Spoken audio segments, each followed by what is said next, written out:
बिस्मिल्लाहिर्रहमानिर्रहीम। तो प्यारे बच्चों, यहाँ पर जो है हम बर्थ सबक के एक अहम सवाल पर हम यहाँ पर रोशनी डालेंगे, जो कि एक प्रॉब्लम की शक्ल में हमारे सामने मौजूद है। ये प्रॉब्लम को यहाँ पर मैं तहरीर किया हूँ। एक मिसाल यहाँ पर आप देख सकते हैं कि एक 4 ओम का तार है। एक 4 ओम के तार को दोहरा कर दिया गया है। इस तार की नई मज़ाहमत का हिसाब लगाइए। तो यहाँ पर मैंने इस प्रॉब्लम को यहाँ पर तहरीर किया हूँ। आप पढ़ सकते हैं कि यहाँ पर दिया गया है कि एक तार है, इसको डबल किया गया है और इसकी नई मज़ाहमत को महसूस करने के लिए कहा गया है। फर्ज करो कि एक तार है और इसकी मज़ाहमत 4 ओम है। तो इसको यहाँ पर क्या दोहरा करने के लिए कहा गया है। जब इसको दोहरा किया जाता है, डबल किया जाता है, तो इसकी नई मज़ाहमत क्या होगी, इसका अंदाज़ा लगाने, इसका हिसाब लगाने के लिए यहाँ पर हमें कहा गया है। तो यहाँ पर मैं इसकी बेटर अंडरस्टैंडिंग के लिए यहाँ पर मैंने एक शक्ल खींची है। एक तार है, मैं इसको यहाँ पर थोड़ा जूम कर रहा हूँ और यहाँ पर इसकी लंबाई को यल से और इसके जो क्रॉस सेक्शन एरिया है उसकी मोटाई को ये से जाहिर किया गया है। जब मैं इसको डबल करता हूँ तो आप देख सकते हैं कि इसकी जो लंबाई है वो निस्फ हो जाएगी, ठीक है, और इसका जो क्रॉस सेक्शन एरिया है वो डबल हो जाएगा। इसलिए जो इसकी जो इनिशियल या तो शुरुआत में जो लंबाई यल थी वो दोहरा करने के बाद इसका निस्फ हो जाएगी यल/2 और इसकी जो मोटाई ए थी वो डबल हो जाएगी, इसलिए ये 2a की शक्ल में मैंने यहाँ पर लिख रखा है।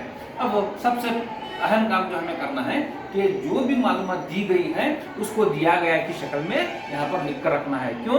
क्योंकि अगर हम प्रॉब्लम को हल भी ना करें और सिर्फ दिया गया अगर हम लिख दें तो भी हमें क्या है 1 मार्क्स हासिल होने के यहाँ पर हमें इम्कानात हैं। तो बच्चों, यहाँ पर आर मज़ाहमत है जो कि तकरीबन यहाँ पर 4 ओम की शक्ल में दी गई है। तो यहाँ पर आर मज़ाहमत है, हम मज़ाहमत को आर से डिनोट करते हैं और जिसकी कीमत 4 ओम यहाँ पर दी गई है।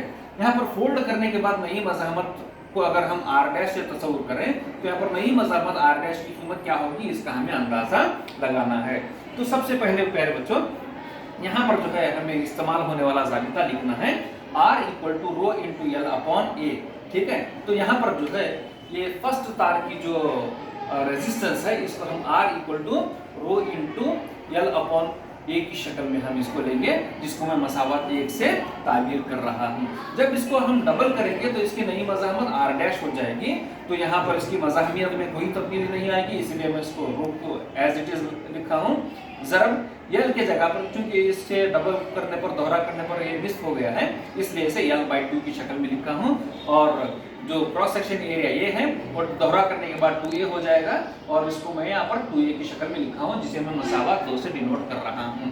तो यहाँ पर फर्स्ट तार के लिए मसावत 1 और सेकंड जो कि दोहरा करने के बाद जो है वो मसावत 2 की शक्ल में यहाँ पर लिख रखा है, ठीक है। तो अब यहाँ पर हमें नई मसावत को महसूस करना है, इसलिए मैं इक्वेशन 1 को इक्वेशन 2 से तकसीम कर रहा हूँ। तो यहाँ पर 1 को 2 से तकसीम करने के बाद मतलब r/r डैश, तो यहाँ पर r/r डैश है और r की कीमत रो इंटू यल अपॉन ए है और r dash rho into L upon 2/2a है, इक्वल टू यहाँ पर रो शुमार कुनंदा और नसब नुमा दोनों की तरफ है, इसलिए ये जो रो है वो कैंसिल हो जाएगा, ठीक है। इसीलिए यल/2/2a है। यहाँ पर एक प्रॉपर्टी, अहम प्रॉपर्टी को मैं यहाँ पर इस्तेमाल करने जा रहा हूँ।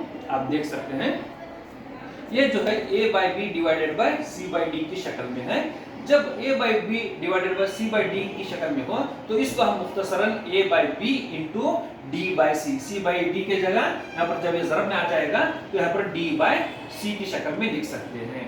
तो यहाँ पर r/r dash equal to L upon A as it is into, इसको मुझे उल्टा करना होगा, तो ये 2a डिवाइडेड बाय यल/2, तो यहाँ यल अपॉन ए इंटू ये 2 फिर शुमार कुनंदा में चला जाएगा, 2 × 2 4a डिवाइडेड बाय यल। यहाँ पर ये a और a कैंसिल हो जाएगा, अब यल और यल कैंसिल हो जाएगा, सिर्फ मुझे 4 हासिल होगा।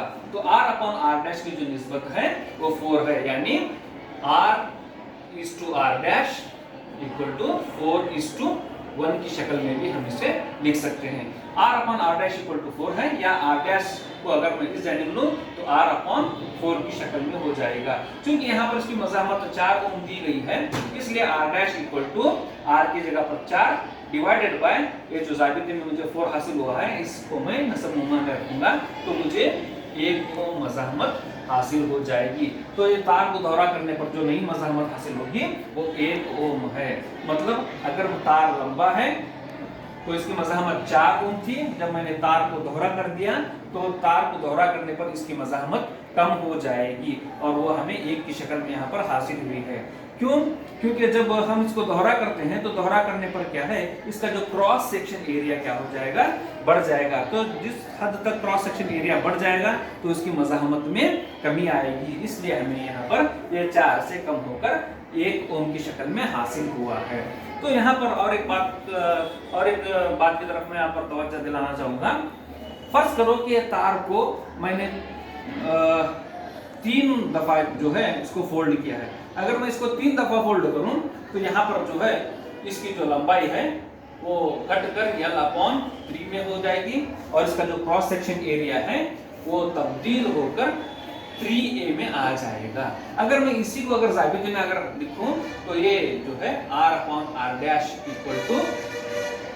9, क्योंकि यहाँ पर हमें 4 हासिल हुआ था, यहाँ पर हमें 9 की शक्ल में हासिल होगा। तो अगर मैं इसको इस तरह आगे लिखूं R' = R/9, अगर मैं 4 मरतबा फोल्ड करूं तो यहाँ पर ये जो L की कीमत है L/4 और A की कीमत जो है 4a हासिल हो जाएगी और R/R' की जगह मुझे 16 हासिल हो जाएगा, या R' = R/16। अगर यहाँ पर मैं 2 मरतबा दिया हूं तो मैं यहाँ पर 4 को जो है R' = R/2 का स्क्वायर लिख सकता हूं। यहाँ पर 9 की जगह मैं R/3 का स्क्वायर लिख सकता हूं। यहाँ पर 16 की जगह R/4 का स्क्वायर लिख सकता हूं। अगर मैं इसको n मरतबा फोल्ड करूं तो नई मज़ाहमत R' = R/n² की शक्ल में हासिल होगी, जो कि एक जनरल फॉर्म में है। अगर किसी भी तार को अगर हमें 1 मरतबा, 2 मरतबा, 3 मरतबा फोल्ड करने के लिए कहा जाए तो इसकी जो नई मज़ाहमत को हम इस ज़ाबिता R' = R/n² की मदद से महसूस कर सकते हैं। यहाँ पर n जो है इसके फोल्ड करने की या तो दोहरा करने की कितने मरतबा दोहरा किया गया है उसकी तादाद को जाहिर करेगा। अगर मैं इसको 2 मरतबा कर रहा हूँ तो n की जगह 2 लेना पड़ेगा। अगर मैं इसको 3 मरतबा फोल्ड कर रहा हूँ तो n की जगह 3 लेना पड़ेगा। मैं उम्मीद करता हूँ कि आपको जो ये प्रॉब्लम है ये समझ में आया होगा। अगर समझ में ना आने की सूरत में आप इस वीडियो को 2 या 3 मरतबा रिपीट करके देख सकते हैं। अस्सलाम वालेकुम।